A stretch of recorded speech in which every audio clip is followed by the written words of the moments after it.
कापोते वजह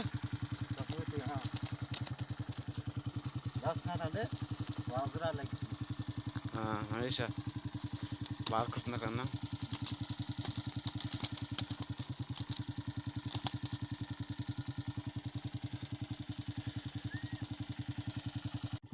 बिगड़ी मुर्गा बिगड़े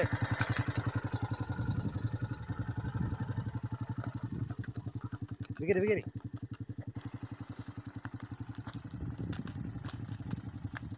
खुशी कापोती हाँ